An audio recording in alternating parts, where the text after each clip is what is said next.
நாட்டுக்கு தலைவர் ஆன உடனே பார்த்தா அவருக்கு பங்களாக்கள், அவருக்கு கார்கள், அவருக்கு ஏராளமான வசதி வாய்ப்புகள், அவருடைய காலடியில கொட்டக்கூடிய காணிக்கைகள். இப்படிப்பட்ட ஒரு காட்சியை நீங்கள் உலகத்தில் எந்த மத தலைவரை எடுத்து பார்த்தாலும் பார்க்க முடியும். ஒரு அரசியல் ஒருத்தர் போறாருன்னு வைங்க, அரசியல் தலைவராக இருக்கக்கூடிய நீங்கள் யாரை எடுத்து பாருங்கள், அந்த தலைவராக ஆவதற்கு முன்னால் அவர்களுடைய நிலைமை என்ன, தலைவராக ஆனதற்கு பின்னால் அவர்களுடைய நிலைமை என்ன, நல்லா தெரிஞ்சு போச்சு. நம்ம தமிழகத்தில் இப்ப முதலமைச்சராக இருக்கிற கருணாநிதி, அதுக்கு முன்னாடி முதலமைச்சராக இருந்த ஜெயலலிதா, இவர்கள் எல்லாம் நேற்று வரைக்கும் யாரு, முதலமைச்சர் ஆவதற்கு முன்னாடி அவர்களுடைய நிலைமை என்ன, ஒரு அமைச்சராக ஆவதற்கு முன்னாடி நிலைமை என்ன, ஒரு அரசியல் கட்சியினுடைய தலைவராக உருவாவதற்கு முன்னாடி அவர்களுடைய நிலைமை என்ன, எல்லாருக்கும் தெரியும். ரொம்ப ரொம்ப ரொம்ப ரொம்ப கீழான ஒரு வாழ்க்கை, ரொம்ப ரொம்ப ரொம்ப ரொம்ப எளிமையான வாழ்க்கை. அவ்வளவு எளிமையான வாழ்க்கையை வாழ்ந்தவர்கள் தலைவர்கள் என்று உருவான பிறகு வேறு எந்த தொழிலும் செய்யாமல் அவர்கள் பணத்தை குவித்துக் கொண்டே இருக்கிற காட்சியை பார்க்கிறீர்கள். இதை பார்த்தவுடன் நமக்கு என்ன தோன்றும் தெரியுமா, இவர்கள் தங்கள் நம்பகத்தன்மையை இழந்து விட்டார்கள். வழிகாட்டுவதாக சொல்லிக்கொண்டு நம்மை வைத்து வயிற்று பிழைப்பு நடத்திக் கொண்டிருக்கிறார்கள். வழிகாட்டுவதாக சொல்லிக்கொண்டு தங்களை வளப்படுத்திக் கொண்டார்கள். இப்படி விளங்குற அளவுக்கு பளிச்சுன்னு வெளிச்சம் போட்டு காட்டுறான் ஒவ்வொரு தலைவனும். அது நேருல இருந்து இன்னைக்கு இருக்கிற வாஜ்பாய் வரைக்கும் அகில இந்திய அளவுல பிரபலம் அடைஞ்ச தலைவரை எடுத்துக்கொண்டாலும் சரி, மாநில அளவுல பிரபலம் அடைஞ்ச தலைவரை எடுத்துக்கொண்டாலும் சரி, இந்த தகுதியை பெறுவதற்கு முன்னால் அவருடைய நிலைமை என்ன, இந்த தகுதியை பெற்றதற்கு பின்னால் அவருடைய நிலைமை என்ன, ரொம்ப பெரிய வித்தியாசத்தை பாப்பீங்க. அப்ப எதன் மூலம் இவர் சம்பாதித்தாரு, எதன் மூலம் இந்த செல்வத்தை திரட்டினாரு, எதன் மூலம் தன்னுடைய வாழ்க்கையை வளப்படுத்திக் கொண்டார் என்றால் இந்த தலைமத்துவத்தை மக்களை ஏமாற்றி தன்னுடைய செல்வத்தை வளப்படுத்துவதற்கு ஒரு கருவியா பயன்படுத்திக் கொண்டார். இப்படித்தான் எந்த தலைவர்களை எடுத்துக்கொண்டால் நீங்க பார்க்க முடியும். நபிகள் நாயகம் ஸல்லல்லாஹு அலைஹி வஸல்லம் இருக்காங்களே, அவங்களுடைய நம்பகத்தன்மையை பாருங்க.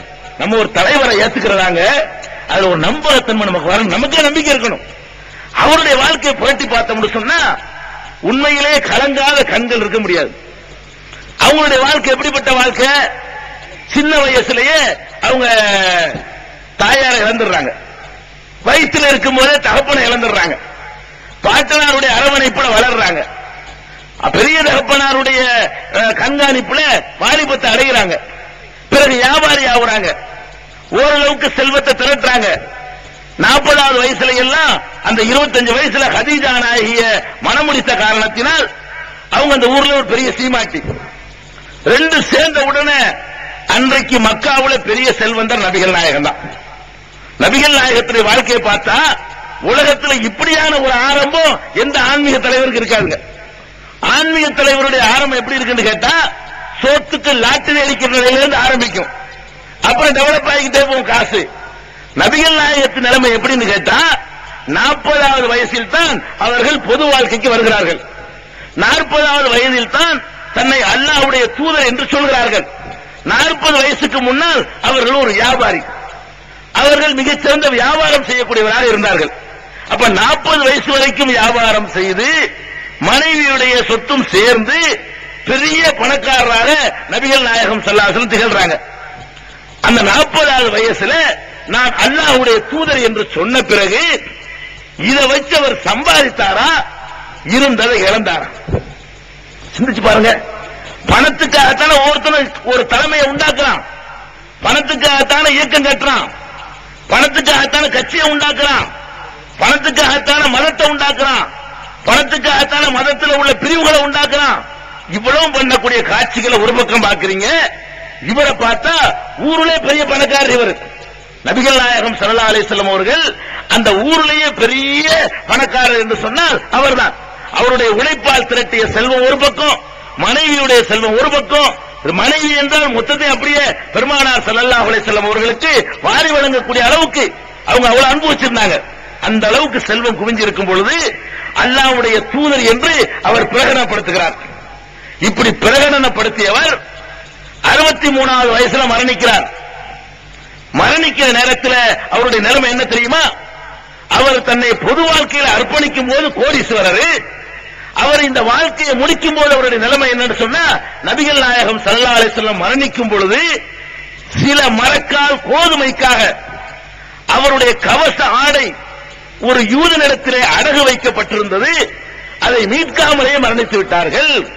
கொஞ்சோடு கோதுமைக்காக வேண்டி ஒரு யூதனிடத்திலே போய் தன்னுடைய மரக்கா அந்த கவச உடையை, போரில் அணிந்து கொள்ளக்கூடிய கவச உடைய அடமானம் வைக்கிறார். வட்டி இல்ல அடமானம். அந்த அடமானத்தை மீட்கிறதுக்கு கூட வசதி இல்லாமல் அவர் மரணித்து விட்டார். பொது வாழ்க்கையுடைய ஆரம்பம் கோடீஸ்வர நிலைமை, பொது வாழ்க்கையுடைய முடிவு என்னன்னு பாத்தீங்கன்னு சொன்னா ஒண்ணுமில்ல, இருக்கிற சட்டையை அடகு வைக்கக்கூடிய நிலைமை. இந்த மாதிரி ஒரு தலைவரை உலக வரலாறு சந்திச்சிருக்குதா? பணக்காரராக பொது வாழ்க்கையை ஆரம்பிச்சு ஓட்டாண்டியாக பொது வாழ்க்கையை முடித்த ஒரு தலைவரை உலக சரித்திரம் கண்டிருக்கிறதா? எவ்வளவு நம்பிக்கை நமக்கு வருது பத்தியா அவர் மேல. இப்படி ஒரு மனிதரா? இந்த மனிதர் சொன்னதுல பொய் இருக்குமா? இந்த மனிதருடைய வழிகாட்டுதல்ல தவறு இருக்குமா என்று நம்பிக்கை வர்ற அளவுக்கு எல்லாத்தையும் இழந்தார். இது ஆரம்பம், இது கடைசி. இடைப்பட்ட வாழ்க்கையை எடுத்து பார்த்தால் அவன் மனிதனா இருந்தால் அவன் கண்ணீர் விட்டு ஆகணும். அவருடைய வாழ்க்கையை அவனுக்கு அறிந்தான் என்று சொன்னால் கண்ணீர் விடாமல் அவருடைய சரித்திரத்தை படிக்க முடியாது. எப்படி இந்த மனிதனால இப்படி இருக்க முடியுது என்று அப்படி ஒரு அற்புதமான ஒரு வாழ்க்கையை வாழ்ந்து காட்டுறாரு. எப்படி வாழ்றாரு? அல்லாஹ்வுடைய தூதர் என்று சொன்ன உடனே அடி உதைக்கு ஆளாகிறார். உங்களுக்கு தெரிஞ்சது. சித்திரவதை செய்யப்படுறாரு. உங்களுக்கு தெரிஞ்சது. அவர் கண்ணு முன்னாடி அவருடைய தோழர்களை எல்லாம் கொலை பண்றாங்க. உங்களுக்கு தெரிஞ்ச வரலாறு தான். அவர் கண்ணு முன்னாடியே பிலால் போன்றவர்களை எல்லாம் தெரு தெருவா இழுத்துக் கொண்டு செல்கிறார்கள். இந்த வரலாறு உங்களுக்கு தெரியும். குபைபுடைய வரலாறு சொன்னார், தூக்குமேடையில் ஏற்றப்பட்ட வரலாறு, அது உங்களுக்கு தெரியும். யாசிருடைய வரலாறு தெரியும். சுமையாவுடைய வரலாறு தெரியும். அவர் கண்ணு முன்னாடியே பல சஹாபாக்களை, தோழர்களை பலி கொடுத்து அவ்வளவு கஷ்டப்படுறாரு. இவ்வளவு கஷ்டத்துக்கு மத்தியில இருக்கிற செல்வத்தை எல்லாம் வாரி வாரி வாரி வழங்கிவிட்டு மக்காவில் இருந்து 13 வருஷம் பாடுபடுறார். 40வது வயசுல இருந்து 53வது வயசு வரைக்கும் அந்த மனித குலத்தின் முன்மாதிரி என்று நாம் சொல்கிறோமே, அந்த மாமனிதர் நபிகள் நாயகம் ஸல்லல்லாஹு அலைஹி வஸல்லம் அவர்கள் 13 ஆண்டுகள் நபி என்று பிரச்சாரம் செய்து மக்காவில் இருக்கிறார்கள். மக்கா விட்டு விரட்டப்படுறாங்க. கடைசி நிலைமை என்ன? விரட்டப்படும் பொழுது இந்த அணிஞ்சிருக்கிற ஆடை இருக்க அதான் கொண்டு போறார். இவ்வளவு பெரிய கஷ்டத்தை தாங்கி கொண்டு பாருங்க. ஒருத்தன் காசுக்காக வேண்டி ஒரு கொள்கை சொல்லியிருப்பான். இவர் காசை எதிர்பார்க்கல, அல்ல ஒரு சுகமா வாழ்வதற்காக வேண்டி இப்படி சொல்லியிருப்பான். அவர் அதை எதிர்பார்க்கல. எல்லாத்தையும் கூட்டையெல்லாம் போட்டுவிட்டு ஊரிலேயே வாழ முடியாது என்ற நிலைமை உருவான பிறகு அணிந்திருக்கிற அந்த ஆடையோடு அவர் ஊரை விட்டு வெளியே போறார். விரட்டப்பட்டு போகிறார். கொலை முயற்சியிலிருந்து தப்பித்து ஊரை விட்டு தியாக பயணம், ஹிஜ்ரத் என்ற தியாக பயணத்தை அவர் மேற்கொள்கிறார். இது வரலாற்றுடைய ஒரு பக்கம். இப்படி போன பிறகு மதீனா என்ற நகரை சென்றடைகிறார. சென்ற பிறகு நிலைமை தலைகீழா மாறுது. பெரிய அதிசயம் நிகழ்வு. அல்லாஹ் ஒருத்தன் இருக்கிறான் என்பதை அல்லாஹ் நிரூபிச்சு காட்டினான். எப்படி காட்டினான்? உடுத்தின வேட்டியோட அகதியாக நுழைந்த அவருடைய கையில் ஒரு ஆட்சியை கொடுக்கிறான், ஒரு அதிகாரத்தை கொடுக்கிறான். மதீனாவை தலைநகராக கொண்டு ஒரு சாம்ராஜ்யம் உண்டாகிறது.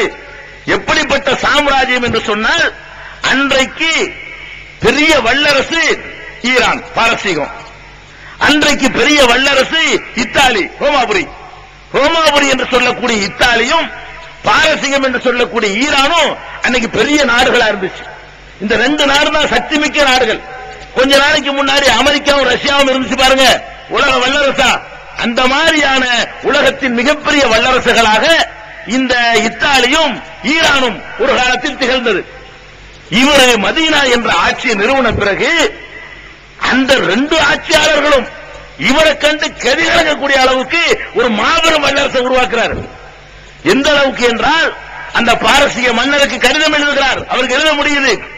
எந்த அளவுக்கு என்றால், இத்தாலிய மன்னருக்கு கடிதம் எழுதுகிறார்.